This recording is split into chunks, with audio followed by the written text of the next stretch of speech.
സാജു, ഇന്ന് നമ്മളൊരു രാജാവിൻ്റെ കഥയാണ് കേട്ടോ. ഒരിക്കലും രാജാവ് ഒരു സ്വപ്നം കണ്ടു.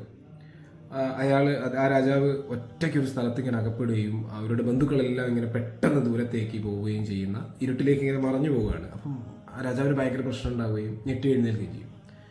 അപ്പോൾ ഇത് 2 ദിവസം അല്ലെങ്കിൽ കുറേ ദിവസങ്ങൾ സ്ഥിരമായപ്പോൾ രാജാവിനായ ഭയമായി. ഇപ്പോൾ രാജാവ് കൊട്ടാരത്തിലെ പണ്ഡിതന്മാരൊക്കെ വിളിച്ചു കൂട്ടി വേഗം, ഞാനിങ്ങനെ സ്വപ്നം കണ്ടിട്ടുണ്ട്, കാണുന്നുണ്ട് സ്ഥിരമായിട്ട്, ഞാൻ വല്ലാതെ വിഷമത്തിലാണ്, ഇതിൻ്റെ ഒന്ന് വ്യാഖ്യാനം പറയണമെന്ന് പറഞ്ഞു. അങ്ങനെ കൊട്ടാരത്തിലെ പണ്ഡിതന്മാരൊക്കെ വ്യാഖ്യാനങ്ങളൊക്കെ ഇരുന്ന് കണക്ക് കൂട്ടി അവസാനം ഇതിൻ്റെ വ്യാഖ്യാനം പറയൽ തുടങ്ങി.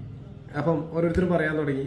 അവരെല്ലാം പറഞ്ഞു, ഒറ്റ വാക്കിൽ ഒരേ സ്വരത്തിൽ പറഞ്ഞു, രാജാവ് ഇതിൻ്റെ വ്യാഖ്യാനം എന്താണെന്ന് പറഞ്ഞു കഴിഞ്ഞാൽ രാജാവിൻ്റെ ബന്ധുക്കളെല്ലാം പെട്ടെന്ന് മരണപ്പെടുകയും രാജാവ് ഒറ്റപ്പെടുകയും ചെയ്യും എന്നുള്ളതാണ് ഇതിൻ്റെ വ്യാഖ്യാനം എന്ന് പറഞ്ഞു.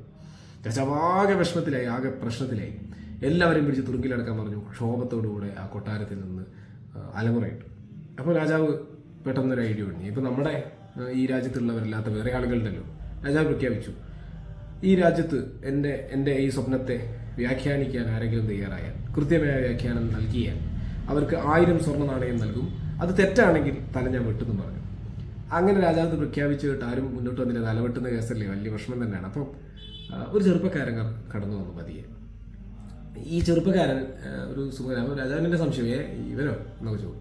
എന്നാൽ രാജാവ് ആ ചെറുപ്പക്കാരനെയും കൂട്ടി രാജാവിൻ്റെ മുറിയിലേക്ക് പോയി.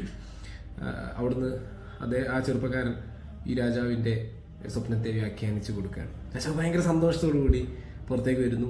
1000 സ്വർണ്ണ നാണയം കൊടുക്കുന്നു, അവനെ കെട്ടിപ്പിടിക്കുന്നു, പുറത്തേക്ക് പറഞ്ഞേക്കുന്നു. സന്തോഷത്തോടുകൂടി ആ ചെറുപ്പക്കാരൻ പോയി.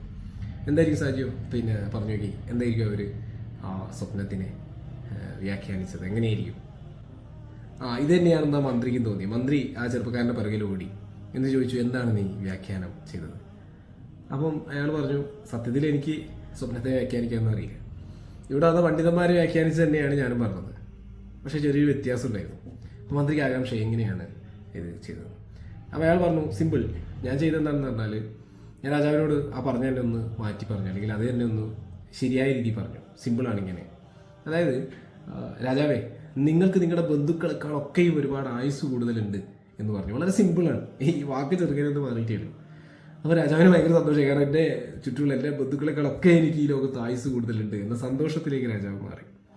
എന്നാൽ ഈ കഥ പറഞ്ഞു തരുന്ന വലിയൊരു ആശയമുണ്ട്. നമ്മുടെയൊക്കെ ജീവിതത്തിൽ നമ്മൾ പലരെയും ഉപദേശിക്കാറുണ്ട്, പലരോടും പല കാര്യങ്ങളും പറഞ്ഞു കൊടുക്കാറുണ്ട് അല്ലേ.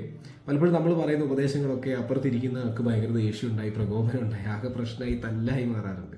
ഒരു ഭാര്യ ഭർത്താവാണെങ്കിൽ, മക്കളും രക്ഷിതാക്കളും ആണെങ്കിൽ, അയൽവാസികളൊക്കെ ആണെങ്കിൽ, നാട്ടുകാരോടൊക്കെ നമ്മൾ സംസാരിക്കുന്ന സമയത്ത് വലിയ പ്രശ്നങ്ങൾ ഉണ്ടാകലുണ്ട്.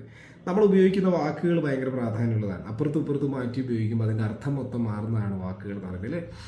അപ്പം നമ്മൾ ഉപയോഗിക്കുന്ന വാക്കുകൾ കൃത്യമായിട്ട് ഉപയോഗിക്കാൻ നമുക്ക് കഴിഞ്ഞാൽ നമ്മുടെ ബന്ധങ്ങളും നമ്മുടെ ആശയങ്ങളൊക്കെ ഭയങ്കര മധുരമുള്ളതായിട്ട് മാറുന്നുള്ളതാണ്. അതായത് എപ്പോഴും നമ്മൾ സംസാരിക്കുമ്പോൾ ശ്രദ്ധിക്കേണ്ടത് എൻ്റെ ഉള്ളിലുള്ളതിനെ പ്രകടിപ്പിക്കുക എന്നതിൽ നിന്ന് മാറിയിട്ട് എൻ്റെ മുന്നിലുള്ള ആൾക്ക് സന്തോഷം ഉണ്ടാവുകയും അയാൾക്കത് ഉൾക്കൊള്ളാൻ കഴിയുകയും ചെയ്യുന്ന രീതിയിലേക്ക് എൻ്റെ സംസാരം മാറ്റുമ്പോൾ ഭയങ്കര മനോഹരമായിരിക്കും.